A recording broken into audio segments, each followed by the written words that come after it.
19 saint സ്ഥലത്ത് super ഒരു വീട്. അപ്പൊ എല്ലാവരും ഈ വീടിന് ഒരു ലൈക്ക് അടിച്ച ശേഷം വീഡിയോ കാണാൻ ശ്രമിക്കുക. വാട്ടർ ഫ്രണ്ടേജ് വീടെന്ന് ഇപ്പൊ കേൾക്കുമ്പോ എല്ലാവർക്കും പേടിയാണ്, കാരണം പ്രളയം വന്നതോടുകൂടി. ഇത് പ്രളയത്തിന് പോലും ഒരു തുള്ളി വെള്ളം ഈ പറമ്പിൽ പോലും കയറിയിട്ടില്ല. അതേകൂട്ടത്തിൽ ഒരു സ്പോട്ടില് നിങ്ങൾക്കൊരു വീട് വേണോ, ഇത് വാങ്ങിച്ചോ. ആ കാണുന്ന ബാൽക്കണിയിൽ ഇരുന്നിട്ടുണ്ടെങ്കിൽ നമുക്ക് പുഴയും കാര്യങ്ങളെല്ലാം കാണാം. ചൂണ്ടിടാൻ താല്പര്യമുള്ളവരുണ്ടെങ്കിൽ ചൂണ്ടിട്ട ഇഷ്ടം പോലെ മീനും കിട്ടും. ഫ്രണ്ടിൽ തന്നെ നമുക്ക് ഒരു പൂന്തോട്ടമൊക്കെ സെറ്റ് ചെയ്യാനുള്ള സ്ഥലവും കാര്യങ്ങളൊക്കെ ഉണ്ട്. അപ്പൊ എല്ലാവരും ലൈക്ക് അടിക്കാൻ മറക്കരുത്. കാരണം ഇത് ഞാൻ എപ്പോഴും പറയില്ലേ, ഒരുപാട് ഓടി നടന്നൊക്കെയാണ് ഇതൊക്കെ കണ്ടുപിടിച്ച് നിങ്ങൾക്ക് കൊണ്ടുവന്ന് തന്നെ. അപ്പൊ നിങ്ങളൊരു ലൈക്ക് അടിച്ചാണ്. കാരണം ഈ രാവിലെയൊക്കെ പോയി കഴിഞ്ഞിട്ടുണ്ടെങ്കിൽ ഒരു നേരത്തായിരിക്കും തിരിച്ചു വന്നത് പാതിരാത്രിയൊക്കെ എഡിറ്റ് ചെയ്തിട്ടാണ് നിങ്ങൾക്ക് ഈ വീഡിയോ ഞാൻ ചെയ്തു തന്നെ.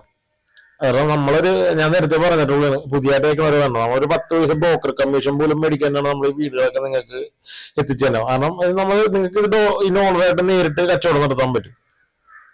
അപ്പൊ നമ്മളിങ്ങനെയൊക്കെ ചെയ്യുമ്പോൾ നിങ്ങളൊരു ലൈക്ക് അടിച്ചെങ്കിലും സപ്പോർട്ട് ചെയ്യണം കേട്ടോ. കാരണം ലൈക്ക് കിട്ടുമ്പോൾ ഭയങ്കര ഒരു സന്തോഷമാണ് ആ ലൈക്കിന്റെ എണ്ണം കാണുമ്പോ. കണ്ടോ, വീടിന്റെ ബാക്കിലേക്ക് ഇഷ്ടം പോലെ സ്ഥലമുണ്ട്. കണ്ടത് ഒരു അടിപൊളി മാവ് ഉണ്ട്. ഈ മാവിന്റെ മാങ്ങ നമുക്ക് മുകളിൽ നിന്ന് പറിക്കാൻ പറ്റും, കൈ എത്തിച്ച് പറിക്കാൻ പറ്റും. അത് ഞാൻ മുകളിൽ കയറുമ്പോൾ നിങ്ങളെ കാണിച്ചു തരാം. പിന്നെ ഒരിക്കലും പറ്റാത്തൊരു കിണറും, കാരണം തൊട്ടപ്പുറത്ത് പോയുള്ള കാരണം പിന്നെ വെള്ളത്തിനൊരു പഞ്ഞുണ്ടാവും, നിങ്ങൾക്ക് അറിയാമല്ല. ഇത് നിങ്ങളുടെ ഒരു വർക്ക് ഏരിയയാണ്.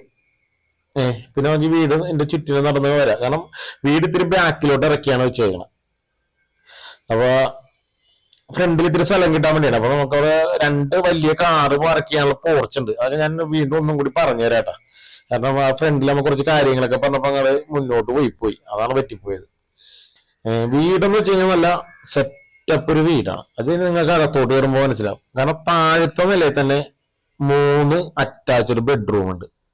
ഇവിടെ ചെടിയും കാര്യങ്ങളൊക്കെ കുറച്ചൊക്കെ സെറ്റ് ചെയ്തിട്ടുണ്ട് ഇവിടെ. കാരണം ഇതിന്റെ ഓണർ ഇവിടെ അല്ല താമസം, പുള്ളി വേറെയാണ് താമസം. അപ്പൊ അത് കാരണം ഇങ്ങോട്ട് വരാറൊന്നുമില്ല. പുള്ളി വല്ല വെക്കേഷന് മാത്രമേ ഇവിടെ വന്ന് താമസിക്കണം. അത് കാരണം വീട്ടിൽ താമസിച്ചിട്ടും കൂടി ഇല്ല.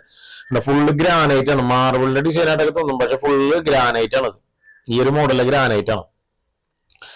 ഇതാണ് നിങ്ങളുടെ ലിവിങ് ഏരിയ. നമുക്ക് ലൈറ്റ് ഇട്ടിട്ട് ബാക്കി നോക്കാം. കണ്ട കഥയൊക്കെ കണ്ട കൊത്തുപണിയും കാര്യങ്ങളൊക്കെ ചെയ്ത് നല്ല സെറ്റപ്പായിട്ട് ഇത് എന്ന് വെച്ചിട്ടുണ്ടെങ്കിൽ നല്ല ഗ്രാൻഡ് ആയിട്ടുള്ളൊരു ലിവിങ് ഏരിയ.